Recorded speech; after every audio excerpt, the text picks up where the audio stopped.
Dan yes, of course, this is kayaknya gue gak pernah bahas cerita ini on social media. This is my very first time. Dicap gak bisa punya anak. Dan itu udah ke banyak rumah sakit. Dan of course rumah sakit terbaik di Jakarta dengan dokter terbaik di Jakarta as my dad recommendation. Wow. Ya udah. You only live once, bro. Gila. Pops ini serius. Aku begini serius nih. Oke, ikutin aja. Terus ketika semua orang yang benar-benar kayak cuman ketemu bapak gue hormat semua kayak gue cuman yang kayak ada apa sih? Siapa sih ini bapak gue? Bapak gue siapa sih gitu kan? Bapak gue siapa? Gitu kan? Udah. Gue interview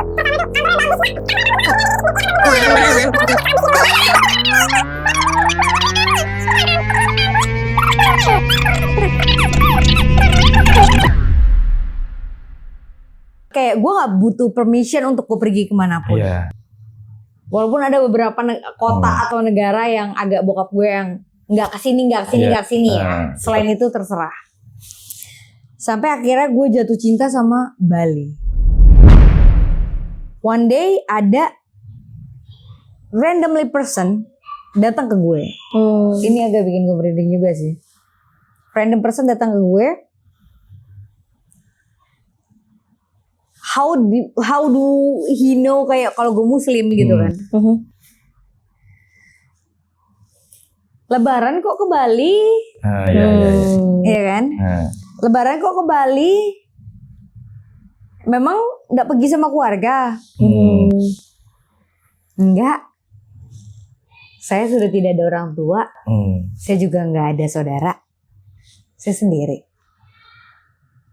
Siapa bilang nggak ada orang tua? Orang tuamu tuh ada di dalam darahmu, di dalam nadimu, di dalam jantungmu. Langsung ya. Wow.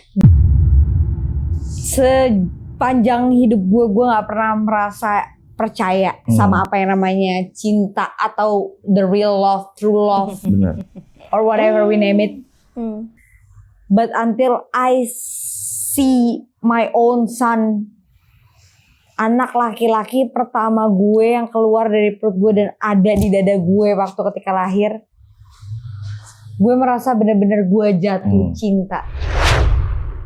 Maybe ada sedikit cerita kayak I got a hit and run accident yang membuat gue akhirnya memutuskan balik ke Jakarta. Oke.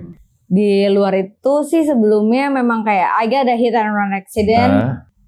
Kayak gue sempat ada kecelakaan motor, gue ditabrak depan belakang yang menjadikan rahang gue patah, tangan gue patah, pendarahan otak sampai koma 3 hari. Last question. Oke. Gue pengen tahu sih, kan di luar sana banyak perempuan yang merasa dirinya ini kurang percaya diri.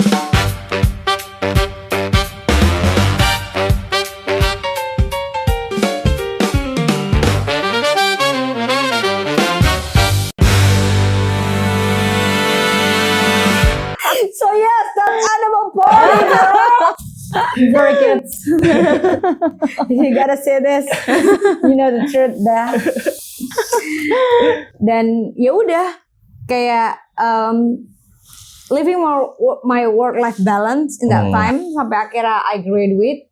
Ya kayaknya ya itu there is the moment kayak ya apa aja gue sih kan gitu kan kayak apa aja gue kerjain gitu loh, kayak ambil aja gitu kayak ada offering WO nih, yuk gas gitu kan, gas, ada offering Estelle nih, yuk gas gitu kan. Jadi kayak aku cuma ngerasa itu adalah hobi yang dibayar. Ya setuju. Benar. Dan my pops always taught me kayak pada zaman aku milih buat jurusan kuliah aja, pops tuh selalu kasih tahu aku yang kayak jangan ambil yang sesuai passion. Oke.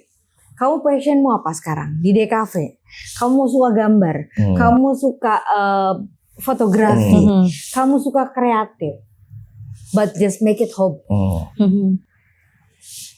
Kalau itu kamu merasa itu passionmu, make it hobby. Jangan kerja sesuai passionmu. kerja di bidang lain, kuliah di bidang lain, so kamu bisa explore lebih banyak hal. Aku kayak nggak dikasih pilihan kan, gue Iya, nggak dikasih benar. pilihan kan. Tapi malah bukannya malah termotivasi ya Kak dibentuk kayak gitu. Malah bukannya Ternyata ya, no ya, I know. Ya. Ternyata butuh waktu cukup lama untuk Betul. realize that things gitu kan. Baru terbuka lah. Baru ya. terbuka kayak anak zaman sekarang ya, Hmm. since kayak as an HR manager ya. Banyak anak sekarang yang pengen kerja sesuai passion. Setuju. Padahal kalau my pops taught me itu kayak itu bener-bener ngajarin aku banget sih, kayak kenapa akhirnya dia mengatakan itu. Yang now I realize adalah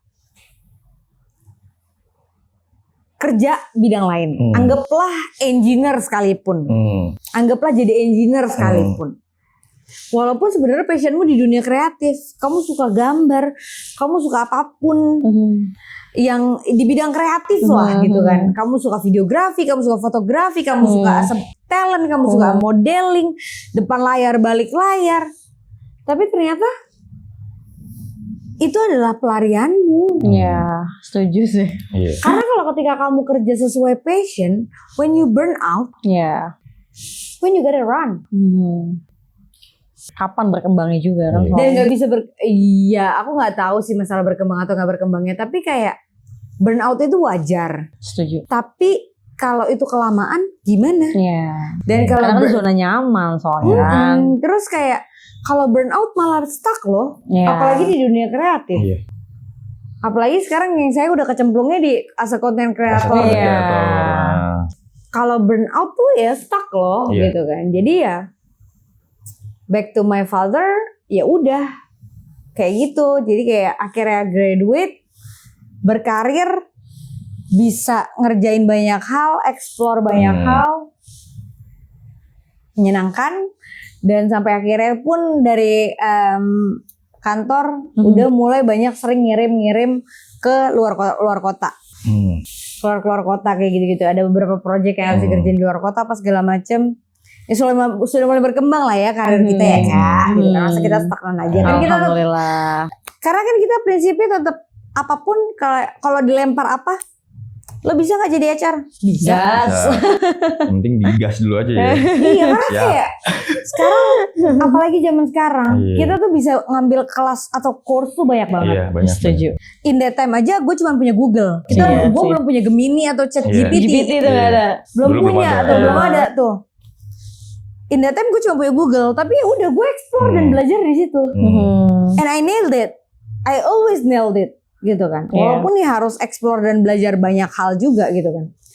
Sampai akhirnya sering banyak dikirim keluar kota apa segala macem, dan dari situ pun aku tuh kesalahan yang aku buat pada usiaku muda belia itu adalah dan aku Sekarang kan juga masih muda. setel gitu. Terlihat muda. Walaupun tidak bisa bohong ya. Sorry. Gitu.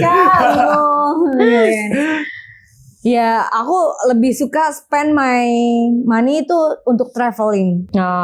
Karena kayak dengan kamu traveling, kamu bisa belajar lebih banyak lagi. Betul. Setuju. Kamu bisa belajar pola pikir manusia. Kamu bisa belajar budaya. Kamu bisa belajar dan kenal banyak orang lebih banyak yang bisa kasih insight kamu lebih Iya. banyak. Pengalaman mahal soalnya kan. Pengalaman Pengalaman itu itu yang nggak bisa dibeli. Tuh. Setuju. Walaupun kita mesti effort dengan beli tiket kayak. Kalau aku tuh dulu konsepnya ya. Ini mungkin para Gen Z boleh belajar di sini ya. Tolong dicatat ya. Dicatat ya. Bulan pertama beli tiket berangkat. Terserah. Bulan kedua gajian beli tiket pulang. Bulan ketiga beli tiket hotel, pesan tiket hotel. Berapa lama tuh jadinya? Bulan keempat duit jajan berangkat. Ambil cuti jadinya kan udah dari bulan Benar. pertama beli tiket. Berarti bener ya, aku pernah dengar juga dari konten kreator, katanya spend kita untuk keluar atau buat traveling itu seenggaknya minimal nge-prepare itu 6 bulan berarti ya. Yes. Yes. Tadi setuju ya? Iya lagi. Oh, ada yang bilang gitu ya. Ada yang bilang gitu loh. Ada yang bilang gitu ya. Apa gue juga baru denger sih. Tapi banyak konten kreator kayak gitu. Tapi Iya. soalnya kalau gue kayak gitu, tapi kayak kenapa gue suka pergi kayak I have no one. I have no one. I have kayak gue nggak butuh permission untuk gue pergi kemanapun. Iya. Walaupun ada beberapa kota atau negara yang agak bokap gue yang nggak kesini ya. Selain itu terserah. Sampai akhirnya gue jatuh cinta sama Bali. Jadi setiap Lebaran, itu dari zaman kuliah. Setiap Lebaran, gue selalu sendiri. Ya dari SMA lah ya, gue selalu sendiri Lebaran. Mulai masuk kuliah dan mulai bekerja dan mulai berkarya dan punya uang sendiri, gue selalu ke Bali ketika gue di musim Lebaran. One day ada randomly person datang ke gue. Ini agak bikin gue merinding juga sih. Random person datang ke gue. How do he know kayak kalau gue Muslim gitu kan? Lebaran kok ke Bali? Iya kan? Lebaran kok ke Bali? Memang nggak pergi sama keluarga? Enggak. Saya sudah tidak ada orang tua. Saya juga nggak ada saudara. Saya sendiri. Siapa bilang nggak ada orang tua? Orang tuamu tuh ada di dalam darahmu, di dalam nadimu, di dalam jantungmu. Langsung ya. Wah, Itu aku lagi di pinggir pantai minum air kelapa sendirian. Itu yang ngomong memang warga lokal sana. Warga lokal sana. Oke. Terus yang kayak, buat apa sedih? Nggak ada orang tua. Orang tuamu tuh ada dalam jantungmu, dalam dirimu, darah yang mengalir dalam tubuhmu tuh. Wow. Itu orang tuamu. Keren. Wow, pengen netes ya soalnya. Kebetulan BTW aku tuh yatim, jadi kayak aduh kok netes ya. That's okay. Sama kan kita juga. Sama ya, bener-bener. Anjir, gila. Tapi ya there is nothing to worry gitu kan. Kayak ternyata mereka selalu ada kok. Mau bagaimanapun diri kita itu mereka. Tapi tentang balik lagi, mau gimana kita bawanya? Mau kita bawa kemana diri kita? Yes. Mau kita bawa bobrok-bobrok? Atau mau dibawa maju? Atau mau dibawa naik? Aku of course, yes. Aku gak bisa denial kayak our one. Balik lagi. Gitu kan, our one. Balik lagi ya. That animal party. Apalagi yang kayak aku sempat mention yang kayak aku pernah jadi BA-nya alkohol. Tadi. Semua music festival all semuanya dapat cover, dapat VIP access, dapat meja, dapat botol, sampai every weekend itu pasti dapat.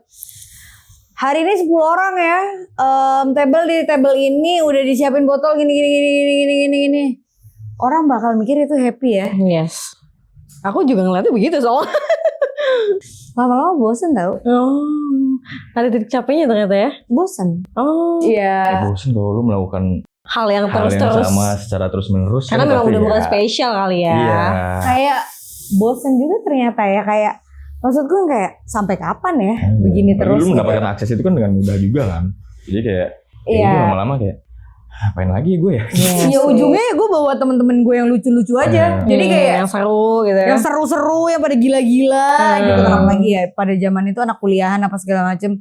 Sampai gue dibilang gue simpenan gadun, Wak. Tapi gak benar kan sebenarnya. Ya Allah kagak ada kepikiran. Gue malah pada saat itu gue nanya, gadun tuh apa? Dengan polosnya ya.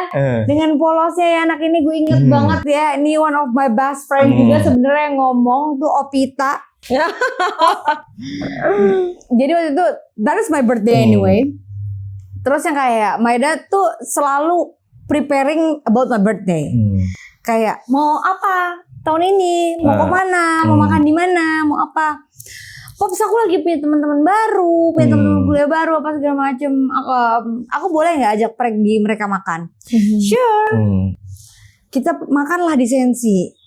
Di Senayan City ya kan, pergi makan di Senayan City. Ya mereka kan ya of course not everyone know my background story. Mungkin sekarang jadinya orang-orang jadi tahu my background story gitu kan. Tahu siapa yang Dalin sebenarnya ya. Iya kan. Terus yang kayak ya aku ajak mereka makan. Terus tiba-tiba mereka nanya. Ya I don't think that is too fancy anyway sih that place gitu kan, to be honest. Tapi kayak mereka merasa itu that is too fancy gitu kan. Kayak lo tuh simpenan gadun ya?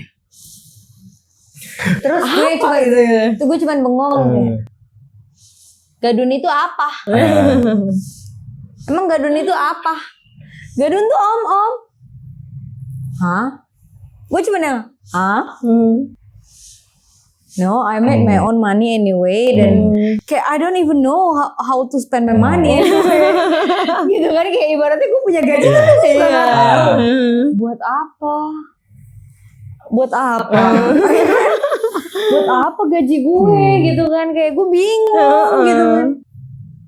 Dan yang kayak ya prinsip gue yang kayak tetap mau sebandel-bandelnya apapun dalam artiannya kayak ya let's say gue animal party, let's say gue social butterfly, yang gue suka bergaul sama siapa-siapa, gue suka pergi party, gue suka pergi festival musik kemana-mana sendirian apa segala macem, included the alcohol, one of my best friend in that time kayak gitu-gitu. Dan ya udah, but it doesn't mean gue harus jadi orang goblok. I don't belong to. Gitu loh. Jadi kayak gue tetap mau punya karir atau paling enggak gue punya nilai baik di kuliah. Jadi ya udah di kuliah finally I prove it.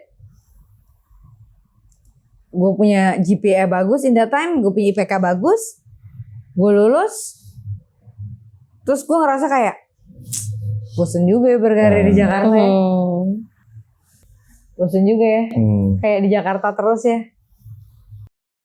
Nah kan lagi ngomongin Bali nih ya kan. Lu ngomongin Bali. Nah yang gue tahu tuh lu sempet memutuskan untuk pindah ke Bali. Itu kan setelah lu berarti udah setelah lu lulus kuliah dan masih kerja juga berarti itu ya? Masih. Nah itu apa sih yang tiba-tiba yang ada di pikiran lu tuh tiba-tiba lu memutuskan buat kayak pindah move ke Bali itu apa sih yang lu cari di situ tuh apa gitu? Because in that time I'm just feeling Bali is like home for me. Karena ya mungkin kalau sebelum-sebelumnya gue cerita setiap lebaran gue cabut ke Bali, ya gue jadi ngerasa Bali adalah salah satu rumah gue. Bali adalah rumah yang menerima gue without any judgment. Dengan gue mau dress up kayak apapun bebas gitu kan. Tapi ya dengan kayak prinsip gue yang kayak I still have boundaries for everything that I did. Jadi yang kayak that's why kayak gue move ke Bali, gue tetap berkarir, gue tetap bekerja.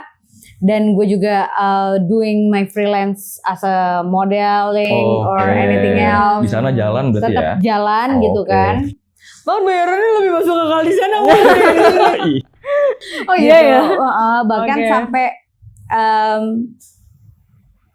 maybe ada sedikit cerita kayak I got a hit and run accident. Yang membuat gue akhirnya memutuskan balik ke Jakarta. Oke. Di luar itu sih sebelumnya memang kayak I got a hit and run accident. Kayak gue sempat ada kecelakaan. Gue ada kecelakaan motor. Gue ditabrak depan belakang yang menjadikan rahang gue patah. Tangan gue patah. Pendarahan otak. Sampai koma 3 hari. Oh iya. Yes. Sempet koma lu ya? Sempet koma 3 hari. Dan jangan tanya gue apa yang lo rasain ketika koma. Gak tahu gue. Yang gue tahu ketika gue bangun aja pokoknya. Untung gak ada yang nanya. Salah pertanyaannya ya. Karena kayak gue bingung kalau ada banyak yang nanya apa yang lo rasain ketika lo koma gitu kan. Tidur mimpi gitu ya. Gak tahu gue cuma tahu bangun-bangun pokoknya banda gue udah hilang.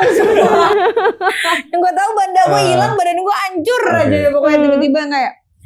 Dan itu adalah malam Natal, which ya most likely teman-teman gue di sana non Muslim dan ya of course ya gue juga since gue udah hampir berapa tahun waktu itu berarti udah di Bali, udah hampir 4 tahun di Bali, gue berkarir di sana apa segala macem, dan gue lebih merasa work life balance di sana, dan gue merasa Bali adalah rumah gue.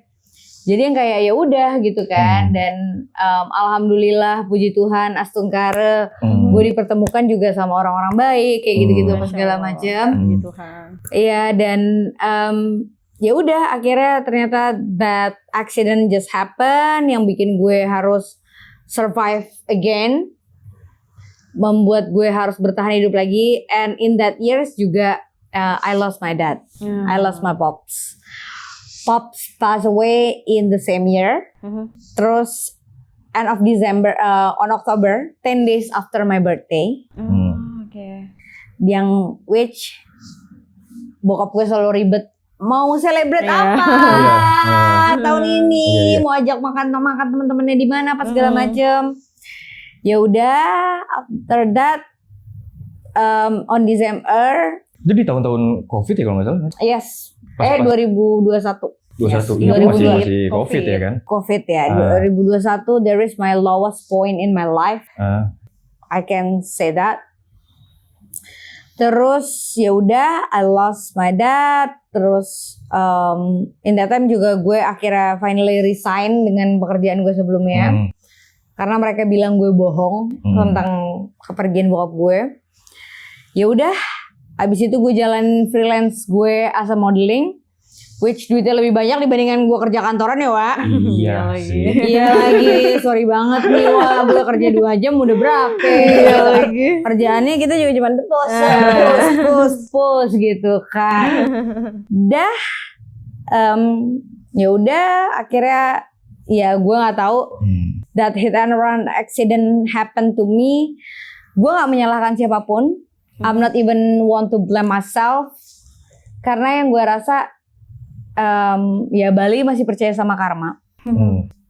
Gue nggak tahu, mungkin gue pernah menyakiti orang lain. Mungkin gue pernah menyakiti orang lain again and again gitu kan. Mungkin gue pernah menyakiti orang lain yang sampai akhirnya membuat gue harus menerima ini. Ancur-ancuran. But iya, since you know. The konyol things yang gue lakuin, I still do kayak post the Insta story kayak, Hai, aku Chipmunk. Sempet.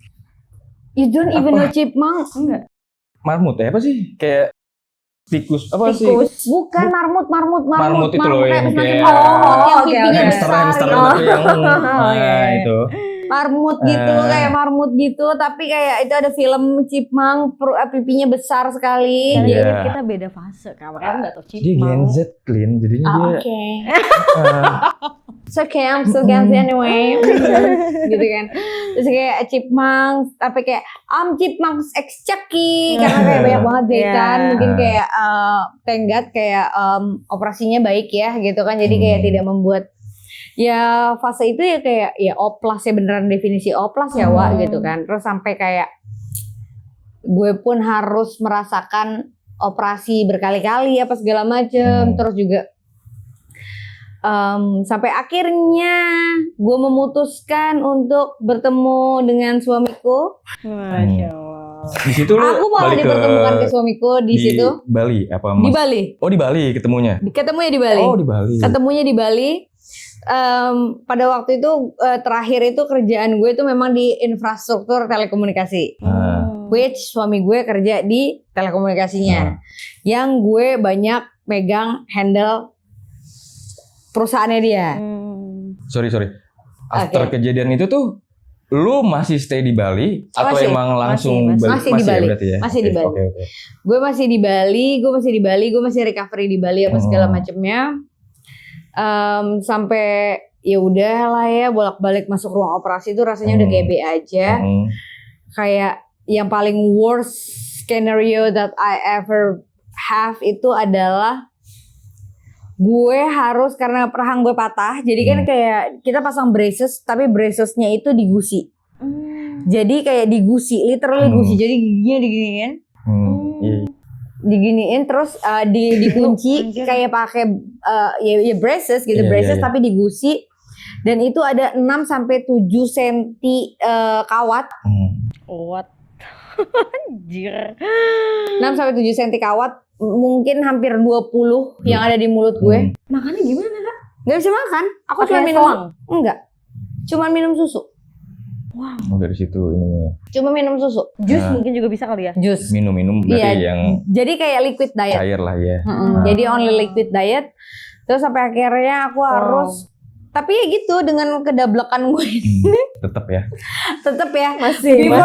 Before the last surgery itu kayak padahal kayak abis itu kan gue ngerasa aku akan kembali cantik paripurna. Gitu kan. Dan gue bahkan kayak malamnya itu gue masih ke salon dulu apa segala macam. Terus kayak gue masih mikirin, masih instastory kayak pakai outfit apa ya buat besok operasi gitu kan. Karena kayak yang gue pikir kayak why not gitu kan, why not gitu kan, karena kayak I will come back gitu kan, kayak ini udah mulai agak presisi kok walaupun masih agak mencong dikit gitu kan, hidung kita masih kayak ini, kira-kira hidung kita masih bisa lempeng lagi nggak ya apa segala macem. Terus yang kayak ya udah, dan itu gue dengan kesadaran penuh ngelepas semua braces itu.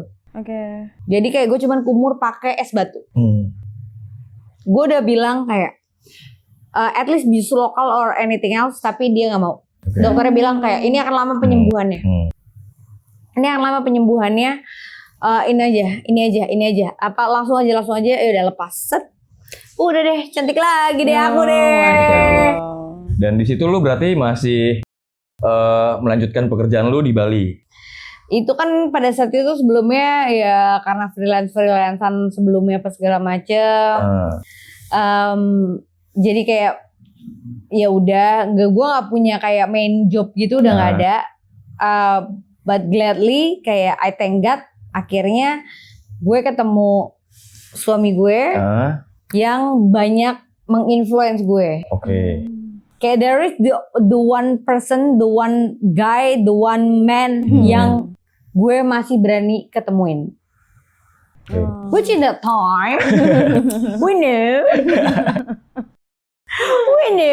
kayak there's a lot of men still want to having a date with me, but I reject all of it gitu kan, kayak I reject them gitu kan, kayak nggak tahu, mungkin kayak udah punya feeling kali ya, mungkin kayak when you feeling he's the one gitu loh, kayak ya udah. Aku ketemu dia, aku berani ketemu dia dengan muka gue masih bengkak, kayak gitu.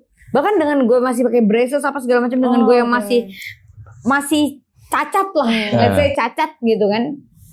Gue ketemu dia dan ya udah, gue ngeliat dia kerja, gue cuma nontonin dia kerja, literally gue cuma nontonin dia kerja di villanya, karena waktu itu dia juga masih hybrid kerjaannya, jadi kayak ya udah gue nontonin dia kerja.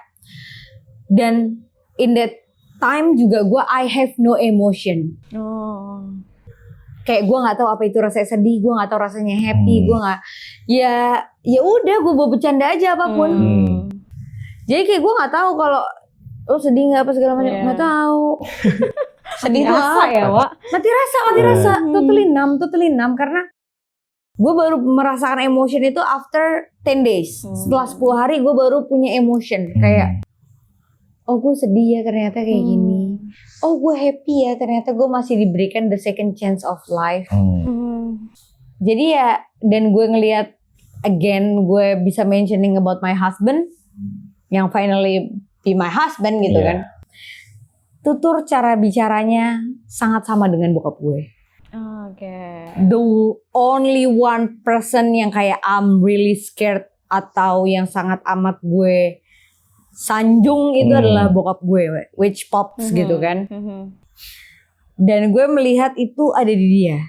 Gue melihat itu ada di dia dengan cara dia berbicara, cara dia menyikapi masalah atau apapun, itu yang gue lihat di dia. That's why kayak I thought he's the one, but again gitu. Tapi kayaknya jodoh kayaknya katanya gitu loh, Kak. Yang kita lihat tuh Kak, yang pertama yang kita bisa pandang tuh dari orang tua, Entah nyokap atau bokap, katanya sih gitu. Entah cara dia bimbing kita, katanya gitu. Karena belum menikah ya, jadi nggak tahu. Cuman katanya kebanyakan nikah, gitu. Nikah. Judulnya rasanya makanya. Bukannya udah ada? Udah dong. Oh iya. Kenapa minta lagi? Tinggal tunggu jadinya aja ya. Maksudnya ke situ arahnya. Kita jadi tamu atau kita jadi WO nih? Bisa. Bisa dua-duanya ya. Karena dia sempat kontak gue awal-awal kayak, bisa nggak gitu. Berarti tuh suami lu emang asli Bali atau enggak? Di Jakarta. Dia aslinya Jakarta. Cuman juga lagi hybrid. Kerjaannya lagi hybrid pada saat itu karena COVID.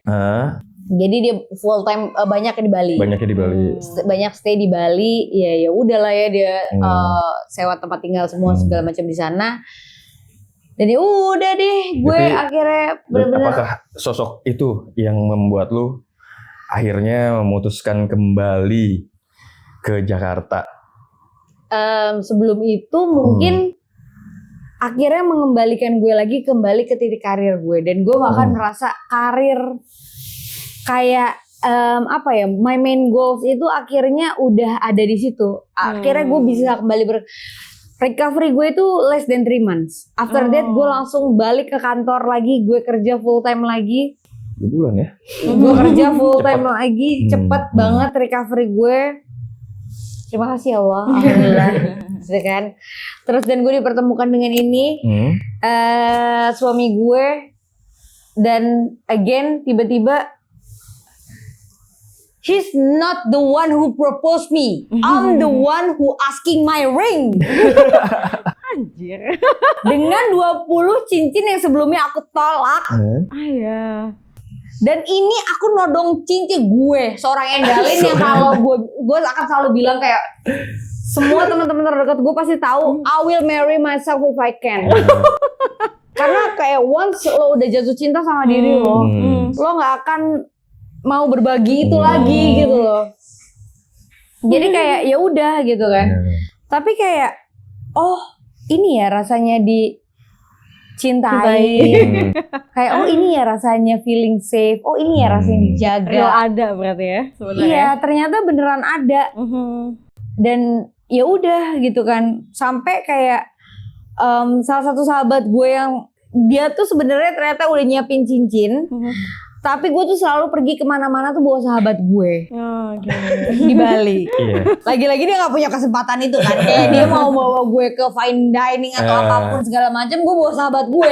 Jadi dia mesti bayarnya double say gitu kan. Ya udah effort lah gitu kan. Ya udah dengan semua effortnya dia, dan dia bisa yang bener-bener kayak tiba-tiba ya udah we already engaged, terus yang kayak, dan gue juga cerita gue nggak bisa punya anak, gimana? Ya udah nggak apa-apa, gitu kan. Either kita mau berdua aja atau kita mau adopt. When we're ready, ya sudah. Gak lama prosesnya kita balik ke Jakarta hanya untuk menikah, balik lagi ke Bali. Gak lama hamil. Masya Allah, puji Tuhan. Tuhan tuh emang ya, rencana Tuhan kan memang kita dan itu again and again ya yang gue bilang. Laki gue ini bener-bener kayak gue tuh ngerasa dia tuh kayak reinkarnasi bapak gue.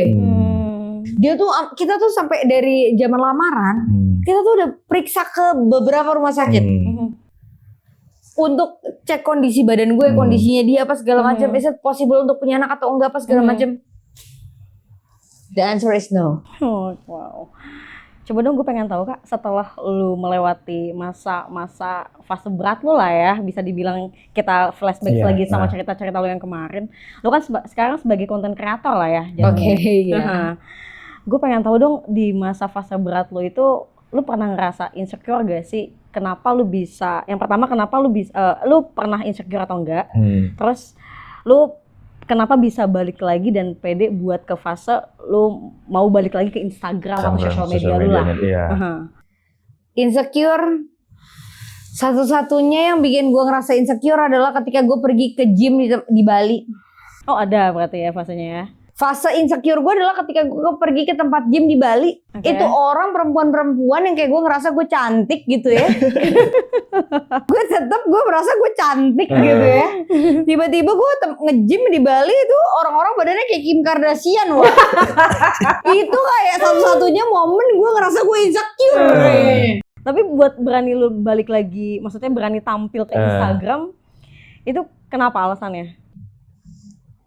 Gue selalu waktu fase-fase lu yang ke belakang kemarin, fase-fase ke belakang gue selalu tetap sharing, even of course kayak mungkin dia balik lagi dengan obrolan awal yang kayak lo tahu kekonyolan gue dan ketololan gue ya I just being me gitu kan, kayak gue nggak mau jadi orang lain apa segala macem untuk yang kayak jual kesedihan atau segala macem, yang kayak ya udah terima gitu kan, yang lagi kejadian kayak gini ya udah terima gitu kan. Fase itu memang berat, ikhlas nerima itu adalah hal yang paling gak gampang. Iya setuju sih, that's point. Itu adalah hal yang paling gak mudah sebenarnya. Tapi yang kayak once ketika aku udah mulai nerima dan ikhlas dengan apa yang sudah terjadi dan apa yang ada, and how to recover it. And how to make it better, not to anyone else, for me, for my future me, gitu. Sampai ya udah, sampai akhirnya gue pun berkeluarga, hamil sih akhirnya mungkin yang bikin gue balik ke Jakarta. Oh, gue hamil ya? Hamil. Gue gak ngerti kenapa anak pertama gue ini. Ketika padahal tuh kita masih pengen di Bali gitu kan, maksudnya kayak ya udahlah nggak apa-apa di Bali, masih tetap di Bali aja gitu kan. Di Bali ya berarti ya? Di Jakarta. Oh di Jakarta ya? Oh pas hamil doang di Bali ya? Hamil doang di Bali, itu juga bener-bener gue nggak bisa keluar rumah karena gue masih ngantor apa segala macem. Gue nggak bisa karena matahari Bali. Beda ya katanya ya matahari di sana ya. Gue nggak tahu kenapa itu anak gue noh. Gue nggak tahu apa yang terjadi sama anak gue tuh, harusnya dia jadi anak-anak cenggu gitu kan, yang main-main di pantai. Udah belajar surfing. Udah gitu belajar surfing gitu kan. Laki gue juga doyan diving gitu kan. Enggak, gue nggak bisa. Gue bener-bener kayak Dracula. Kayak gue berangkat ke kantor apa segala macam tuh berat banget, kayak gue harus melawan matahari. Kalau bisa gue kerja malam aja gue kerja. Udah akhirnya yang kayak laki gue akhirnya yang udah decide yang kayak terus juga dia tiba-tiba nggak bisa hybrid lagi, harus full time. The COVID is over, kayak ya udah, yuk pulang Jakarta yuk. Karena gue juga punya prinsip yang kayak when I become a mother, I want to be a full time mother. Karena gue nggak merasakan itu dulu waktu gue kecil. Dan of course gue sama suami gue, ya kita semua pernah punya cerita masa lalu dengan orang tua kita masing-masing. Dan yang pasti apalagi kalau yang sudah punya keturunan, punya anak, kita gak mau menurunkan hal itu. Yes. Thank God suami gue mau belajar. Kayak dalam artian sebelumnya dia rada skeptis dengan about the mental health, about the psikolog, saya psikiater apa segala macam or anything else. Sampai akhirnya dia yang mau untuk ayo kita ke psikolog orang tua. Ayo kita ke psikolog anak. Jadi kita yang banyak belajar. Jadi kayak ya udah banyak belajar di situ, dan how to be a good person, how to be a good parents, how to be a happy parents. Yang not to pretend to be happy, tapi present, hadir untuk anak-anak dan beneran happy dan menerima mereka dengan sukacita. Dan pelajaran ya semuanya sebenarnya masa lalu ya Kak, semuanya ya. Tapi salut sih emang gue. Ya, salut sih. Ya. Banyak hal juga yang memang gue nggak tahu dari cerita-cerita Alin yang sebelumnya ini, gue juga baru tahu gitu kan. Sampai akhirnya dia sekarang tuh udah berkeluarga dan alhamdulillahnya tuh udah punya anak dari yang diagnosis sebelumnya tidak bisa punya anak, dan akhirnya Tuhan punya. Tiba-tiba ada dua ya sekarang. Sekarang malah dikasihnya dua gitu kan, baru mau nambah lagi. Nggak bisa, udah nggak bisa. Nah itu kan paling kayak Sampai akhirnya, padahal yang gue kenal sama lu tuh dulu, Alin tuh orangnya yang kayak gini-gini nih. Gimana caranya dia menjadi seorang istri yang baik? Gimana caranya dia menjadi seorang ibu yang baik? Karena gue melihat konten-kontennya dia selalu punya anak tuh yang kayak ya si mini kita Willy gitu lah ya. Parenting banget gitu kan. Ya sekarang lu jadi konten kantor parenting soalnya kan Kak, kita cek itu. Gak tahu kenapa. Gue ngerasa ketika gue punya anak dan gue ngeliat pertama kali gue melihat anak gue, the true love is real. Sepanjang hidup gue nggak pernah merasa percaya sama apa yang namanya cinta atau the real love, true love, or whatever we name it. But until I see my own son, anak laki-laki pertama gue yang keluar dari perut gue dan ada di dada gue waktu ketika lahir, gue merasa benar-benar gue jatuh cinta. Gue jatuh cinta dan gue ngerasa cinta yang gak minta balas budi apapun, yang sampai sekarang usianya alhamdulillah sudah 3 tahun. Yang anak pertama gue udah 3 tahun sekarang. Udah SMP bentar lagi berarti. Hah? Udah SMP masih bentar. jauh Pak. Tolong, tiba-tiba SMP jauh banget. Ini TK aja mahal ya Bu ya? Jangan sedih. Suami saya udah mikirin mau kuliah di mana. Udah langsung dipikirin. Suami saya udah mikirin mau kuliah di mana, mau ambil jurusan apa, mau kita fokusin di mana. Oh ternyata bapak-bapak speknya seperti itu, mikirin ke depan. Harus dong. Berarti sudah spek bapak-bapak jelas. Yes, Aku harus. sudah punya anak, karena aku merasakan itu semua. Gitu. Yang penting Iya, bapak nih. Iya bapak ya kan. Ya jadi kayak the true love is really exists when you see your own child. Kayak anggaplah umur 3 tahun ini kayak aku sering, ya aku juga gak bisa bilang aku gak marahin dia atau tegur dia berlebihan apa segala macem. Sometimes ya when I burn out actually gitu kan. Ketika aku terlalu capek atau apa segala macem, aku marah sama dia. But after, dia bisa marah, nangis apa segala macem. Tapi after that dia bisa peluk aku sambil kayak, ibu maafin aku ya. Itu keren, sangat bantu. Ibu maafin aku yang kayak aku sebagai ibunya yang jadi malu sendiri, sedih sendiri kayak ibu loh yang marahin kamu segitunya, ibu loh yang gak bisa jadi bener-bener, mungkin bisa kita bilang ibu yang sempurna, tapi again gak perlu jadi sempurna untuk jadi seorang ibu. Yang penting adalah ketika kita hadir. Mungkin kalau buat para parenting di luar sana, yang bisa aku sampaikan adalah gak perlu jadi orang tua yang sempurna, gak perlu jadi ibu yang sempurna, karena anak-anak kita hanya perlu kita benar-benar hadir buat mereka. Hadir buat mereka ketika mereka minta kita temenin main, dan kita gak sibuk sama handphone kita. Ketika mereka mau bercerita atau mereka bernyanyi, bergumam dengan suara-suara lagu-lagu anehnya mereka, dan kita merasa menikmatinya. That's the thing yang kayak aku justru belajar banyak dengan anak-anakku, dan aku gak mau menyanyiakan itu. Waktu itu gak bisa dibeli. Setuju. Waktu itu gak bisa dibeli, dan waktu itu gak bisa dibalik, puter balik lagi. Jadi buat saat ini kenapa juga aku memutuskan untuk as a content creator, aku masih suka bekerja, aku masih suka berkarya. Maybe there is the only things yang bisa aku lakuin buat saat ini. Dengan aku juga bisa tetap present buat anak-anak, tapi tidak mengurangi aku untuk tetap mencintai diriku sendiri dan juga menghargai diriku sendiri. Keren. Tapi Poin. last question. Oke.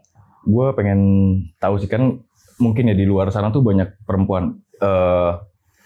Di luar sana banyak perempuan yang merasa dirinya ini kurang percaya diri.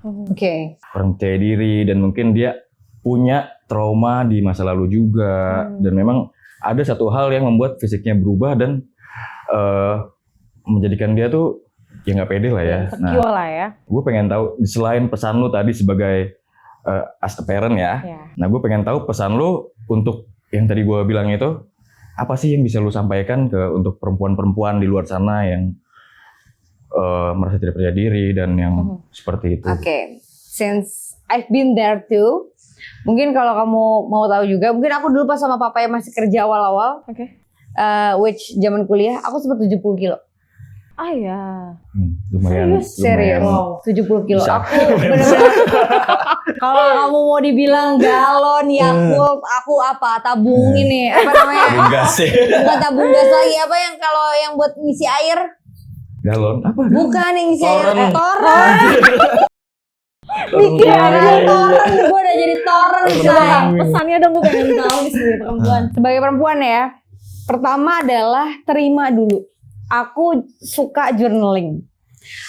Jadi kayak apa yang menurutmu, just make it pro and cons.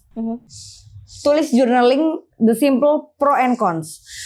Pro dari diri kamu, cons dari diri kamu. Pro-nya semuanya anggaplah, aku cukup percaya diri, aku ini. Tapi kontranya apa? Oh aku gendut, oh aku jerawatan, oh aku ini. Oke, dari semua pro and cons itu, cons-nya mana aja yang bisa kamu beresin? Oke, in that time aku gendut banget. Aku gendut banget. Lifestyle aku berantakan. Di Bali, aku belajar tentang meditasi. Aku belajar banyak hal lah tentang meditasi, itu included to how to yourself first, put yourself first gitu kan. Apalagi aku perempuan, aku bener-bener mencintai diriku secara ugal-ugalan. I treat myself even better than any man. Gitu kan, kayak lo kasih gue ini, bro. Gue udah kasih jauh lebih dari yang lo kasih buat diri gue sendiri. That's why gue pernah tadi gue mention kayak I already ignored 20 rings before, yang kayak gue yang malah nodong laki gue. Pertama itu journaling, pro and cons, do the meditation. Meditation cuman buat not everyone gonna work, but just give it a shot. Banyak kok morning motivation, morning motivation kayak gitu-gitu buat membangun kita lah. Kita. Jadi kayak I always doing it kayak ketika aku make up sebelum berangkat kantor. Just because kayak ketika make up sambil kayak I am pretty, I am brave, I am strong, I am smart. Ya, setuju sih. Mindset. It's all about mindset. Setuju. It's all about mindset. Ketika kita tahu, oke, badan gue kegemukan, gue nggak cukup bagus. What I supposed to do? Olahraga. Oke, aku nggak gitu suka olahraga. Oke, thank God in that time aku tinggal di Bali. Oke, buat pergi ke pantai yang bagus, kita harus jalan jauh banyak. Betul. Sampai akhirnya aku mulai cut sugar, ya makanan-makanan lah ya. Bener-bener aku cuma makan daun. Lo percaya nggak gue bener-bener makan daun dengan kita yang bisa makan nasi padang 3 bungkus sekali makannya, say. Satu orang 3 bungkus soalnya. Berarti proses sampai proses sekarang tuh memang banyak ya sebenarnya. Banyak. Sampai kayak akhirnya sebelum menikah aku bener-bener di 45 kilo. Sampai sekarang aku udah anak kedua, beratku masih stagnan di 50 kilo. Aku masih bete sih. Kayak aku masih pengen balik ke 45. Aku yang sekarang berarti nih. Yes. Karena ya, again, mungkin a short reminder untuk everyone under 30s, please jangan lupain anti-aging. Anti-aging biar nggak usah botox. Iya, setuju. Anti-aging, tidur cukup, air putih cukup. Kalau memang nggak begitu suka olahraga atau kita nggak pernah tahu finansial semua orang untuk paksa olahraga apapun, gerak. Jalan tuh nggak bayar kok. Nggak perlu 10.000 langkah banget lah. Dengar guys. At least gerak. Nyapu, ngepel, beberes, bebersih itu kan bergerak. Yang penting terus gerak, because the show must going on. Jadi terus bergerak, terus maju, dan jangan pernah punya pikiran buruk tentang diri kita sendiri.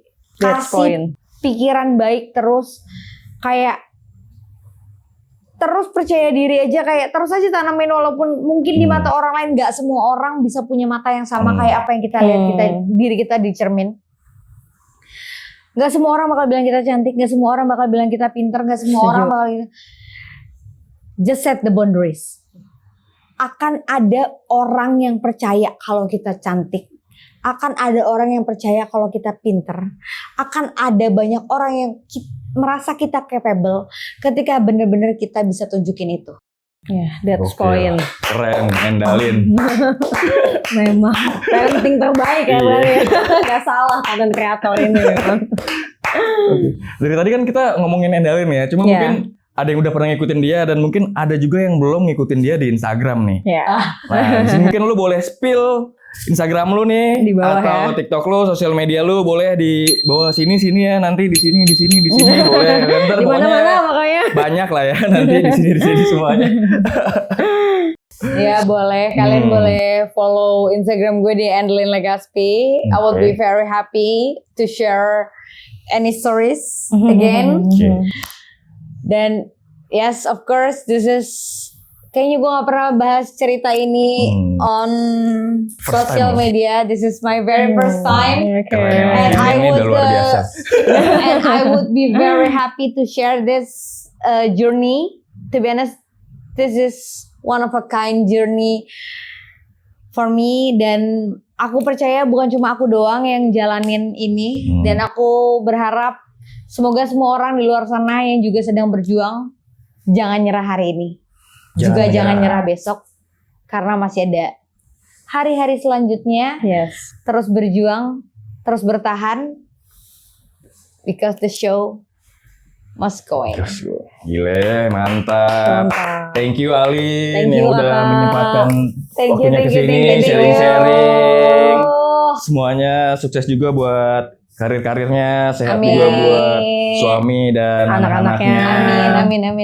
Mungkin ada usaha-usaha lainnya juga, semoga sukses juga ya kan. Amin, insyaallah. Buat yang udah nonton, thank you juga yang udah nonton kita, dan mungkin banyak pelajaran yang kita ambil dari cerita-ceritanya Alin ini. So stay positif dan mungkin terus bersyukur juga ya kan, tetap semangat, dan mungkin kata-kata terakhir gue tuh ya, selama Tuhan masih membangunkan lu di pagi hari, berarti itu Tuhan masih punya rencana yang baik buat hidup lu ya nggak sih? Setuju. Oke, see you guys. See you. Thank you.